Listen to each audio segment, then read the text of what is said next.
Hello बच्चों, let's read the given question. The question says a lead bullet strikes against a steel plate with velocity 200 meter per second. If the impact is perfectly inelastic and the heat produced is equally shared between the bullet and the target, then the rise in temperature of the bullet is specific heat capacity of lead is 125 joule per kg Kelvin. Option A given है 80 degree Celsius, option B 60 degree Celsius, option C 160 degree Celsius, option D 40 degree Celsius.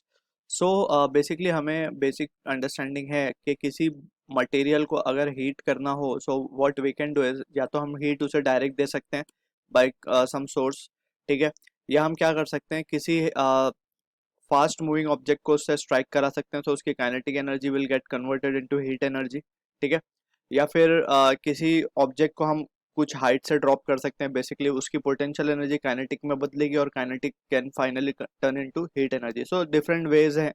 अब यहाँ पे we know कि जब भी body heat होती है सो या कूल होती है, सो उसका जो हीट एब्जॉर्ब्ड है या रिलीज है इट इज गिवन बाय, और वो क्वांटिटी को हम कैसे समझते हैं, it is the due to the specific material. अलग अलग मटेरियल को अलग अलग समय लगता है हीट करने के लिए या कूल करने के लिए, so that depends upon specific heat capacity, जिसको हम डिनोट करते हैं सी से. So M C delta T. So this is what the formula we need to remember. Q यहाँ पे हीट रिलीज्ड या हीट एब्जॉर्ब्ड है, mass of the object, and C is the specific heat of that object, and delta T क्या है, change in temperature basically, ठीक है. अब यहाँ से वी नीड टू अंडरस्टैंड कि हमसे अगर बोला जा रहा है कि एक बुलेट है, वो स्ट्राइक कर रही है, सो इसकी जो एनर्जी है that is been distributed equally, यानी कि हाफ जो एनर्जी होगी, अगर हम मान लेंगे क्यू एनर्जी वो लेकर चल रहा है अपने साथ, सो क्यू एनर्जी में से Q/2 बुलेट के पास होगी, Q/2 उस टारगेट के पास होगी, ठीक है. सो ये तो बेसिक अंडरस्टैंडिंग है. और परफेक्टली इन इलास्टिक का मतलब ये है कि बुलेट स्ट्राइक करने के बाद टारगेट को उसी के अंदर रह जाएगी, मीन्स, ठीक है ना. और दोनों ही बेसिकली वी कैन अंडरस्टैंड के दोनों की जो वेलोसिटी है दैट विल बी कॉमन अगर वो चल रहे होंगे तो, नहीं तो ये bullet will be remain in the target itself. So that's what the meaning of perfectly inelastic over here is. अब यहाँ से ही we can start our problem solving. सो यहाँ से फर्स्ट ऑफ ऑल हम क्या कैलकुलेट कर लेंगे कि काइनेटिक एनर्जी कितनी कन्वर्ट हो रही है हीट में, ठीक है.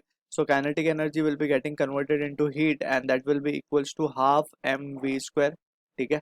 अब यहाँ से हमें m की वैल्यू तो पता नहीं है, तो we will keep it as it is. अब वेलोसिटी हमें गिवन है 200 मीटर पर सेकेंड स्क्वायर. सो जब हम उसे स्क्वायर कर लेंगे, सो ये हो जाएगा 4 × 10⁻⁴ डिवाइड बाई 2 × m, जो क्या आएगा हमारे पास 2 × 10⁻⁴ m, ठीक है. And this will be the energy that is in joule हम कह देते हैं.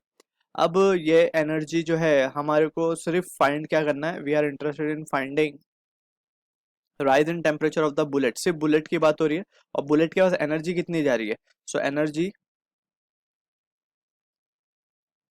विथ बुलेट, हमसे बोला गया है कि ये जो टोटल एनर्जी जो इतनी मिली है ये दोनों ने इक्वली शेयर की है, किसने, टारगेट ने भी और बुलेट ने भी.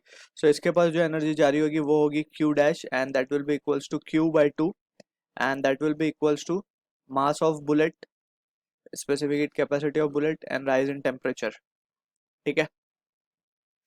और हमें राइज इन टेम्परेचर ही कैलकुलेट करना है. So we can write this value as to be Q को हम क्या लिख सकते हैं, डिवाइड बाई 2 करने से तो ये 1 × 10⁻⁴ हो जाएगा, और m from both side can be cancelled out. सो पहले लिख देते हैं हम, मास ऑफ बुलेट को m मान लिया हमने, c भी हमें गिवन है 125 इंटू डेल्टा टी हमें मिल जाएगा यहाँ से. So from this we can say m cancel हो गया, तो डेल्टा टी की क्या वैल्यू आ रही है हमारे पास, डेल्टा टी की वैल्यू आ रही है, it is coming out to 80 degree Celsius, ठीक है ना. So this will be the rise in temperature of bullet, and जो कि मैच होगा ऑप्शन ए के साथ. I hope you understood the solution. All the best.